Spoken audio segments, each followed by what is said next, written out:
Hello everyone, welcome back to Shaurya. और आज मैं आपके लिए लेकर आया हूँ क्लास 10th का बहुत important concept, chapter number 13, magnetic effect of current से left hand and right hand Fleming's rule में डिफरेंस। तो स्टूडेंट्स बहुत इसमें कंफ्यूज होते हैं, जबकि ये बहुत आसान है।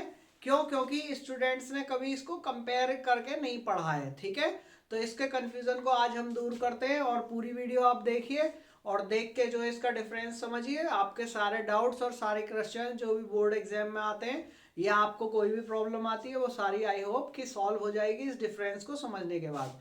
तो लेट्स सी, सबसे पहले हम देखते हैं फ्लेमिंग्स लेफ्ट हैंड रूल। तो फ्लेमिंग्स लेफ्ट हैंड रूल के लिए हमें क्या करना होता है, अपने लेफ्ट हैंड की फिंगर्स कौन सी वाली, इंडेक्स फिंगर या फोर फिंगर, इसे बोलते हैं इंडेक्स फिंगर या forefinger, middle finger and thumb, इन तीनों को परपेंडिकुलर आपस में स्ट्रेच करना होता है, ऐसे जैसे कि डायग्राम में दिखाया गया है। ऐसे कर लीजिए, ऐसे कर लीजिए, बस ये आपस में परपेंडिकुलर रहने चाहिए। और इसमें इंपॉर्टेंट बात क्या है कि इसमें आपको सबसे लास्ट में मेंशन करना है थंब को। और थंब क्या डिनोट करेगा? फोर्स को डिनोट करेगा कंडक्टर पे। ओके, कंडक्टर पे फोर्स को। तो आइए देखते हैं इसको। ये जो लॉ है लेफ्ट हैंड के लिए ये बताता है, if we stretch index finger, middle finger and thumb of our left hand perpendicular to each other such that index finger is in the direction of magnetic field, ये हमारे magnetic field को show कर रहा है, and middle finger is in the direction of current, okay,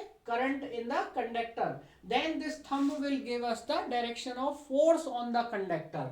तो ये मैंने red pen से, रेड मार्कर से ये इंडिकेट कर रखा है। ये आपको ध्यान रखना है कि इस वाले लॉ से हम क्या निकालते हैं, फोर्स ऑन द कंडक्टर निकालते हैं। निकाल हम बेसिकली ये दो, इन तीनों में से कोई सी भी एक चीज को निकाल सकते हैं अगर दो चीजें हमें गिवन हो। बट ओरिजिनली इस लॉ को क्यों यूज किया जाता है कि मैग्नेटिक फील्ड में अगर कोई करंट कैरिंग कंडक्टर मूव कर रहा है तो उस पर फोर्स किधर को लग रहा है या उसकी मोशन किधर को होगी, उसे निकालने के लिए हम इसका यूज करते हैं। तो इस वजह से मैंने आपको बताया कि थंब को आपने इस लॉ में लास्ट में मेंशन करना है।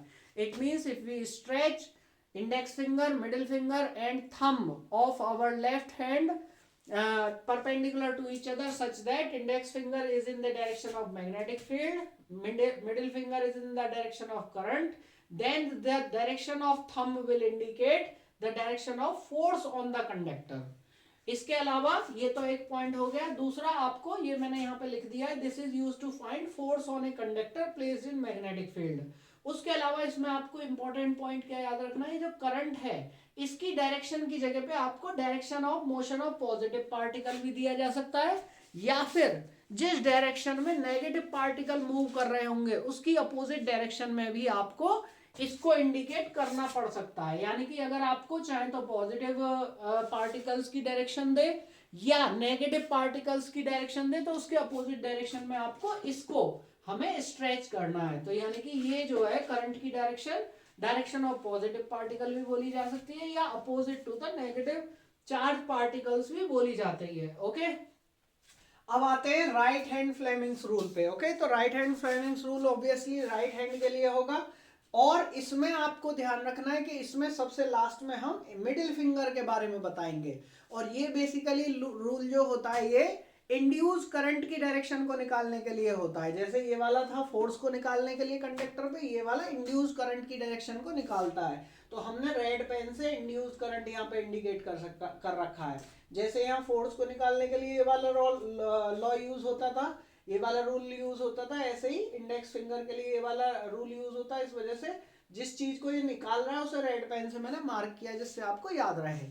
तो ये वाला रूल क्या कहता है, हमें लास्ट में इसको बताना है। Okay, this rule says that, Fleming's right hand rule says that if we stretch index finger, thumb and middle finger of our right hand perpendicular to each other such that this thumb is in the direction of motion of the conductor, this this index finger is in the direction of magnetic field, then middle finger of our right hand will indicate the direction of induced current in the conductor।